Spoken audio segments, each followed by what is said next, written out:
ஹரஹர சங்கர ஜெய ஜெயசங்கர. ஒரு முறை சுவாமிகள் பாத யாத்திரை சென்றபோது ஒரு முகாமில் தங்கியிருந்தார். அந்த முகாமில் ஒரு பெரிய அதிகாரி தன்னோட வேதனையை சொல்லி வருத்தப்பட்டார். சுவாமி, எனக்கு புத்திர பாக்கியம் இல்லை. நானும் என் மனைவியும் டாக்டர்கிட்டெல்லாம் காமிச்சோம். 2 பேருக்கும் அந்த பாக்கியம் இல்லைன்னு சொல்லிட்டா. சுவாமி, நீங்கள் தான் அதுக்கு ஒரு வழி சொல்லணும் அப்படின்னு அதிகாரியும் அவரோட மனைவியும் பணிவோடு சொன்னான்.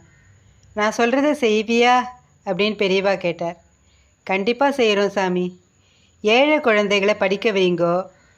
உங்கள் இஷ்டப்படி எத்தனை பேரை படிக்க வைக்க முடியுமோ அத்தனை பேரை படிக்க வைங்கோ. உங்கள் மனசு பாரம் குறையும். சுவாமிகளோட சொல்ல வேத வாக்காக எடுத்துட்டு அவருக்கு பாத பூஜை பண்ணினா. உங்களோட கடமையை சிறப்பாக செய்யுங்கோ, பலனை பகவான் பார்த்துப்பார் அப்படின்னு சொல்லி பிரசாதம் கொடுத்து அனுப்பினார். அந்த தம்பதிக்கு மனசில் கொஞ்சம் அமைதி ஏற்பட்டது. அந்த ஊரில் 3 கல்லூரிகள், ஆண்கள் கல்லூரி 2ம் ஒரு பெண்கள் கல்லூரியும் இருந்தது. அந்த கல்லூரியில் புதுசாக படிக்கிறதுக்கு சேர்ந்திருந்த 3 மாணவ மாணவிகளை தேர்ந்தெடுத்து அவளுக்கான கல்வி செலவை அந்த அதிகாரியும் அவரோட மனைவியும் ஏற்றுண்டா. அந்த 3 பேர் பட்டப்படிப்பு முடித்தா.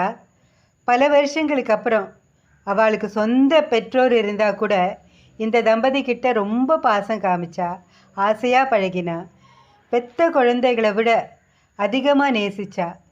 நிஜமாகவே இந்த தம்பதிக்கு ரொம்ப சந்தோஷமாக இருந்தது. சில நேரங்களில் நாம் கேட்குறத கடவுள் கொடுப்பார், சில நேரங்களில் கொடுக்க மாட்டார்.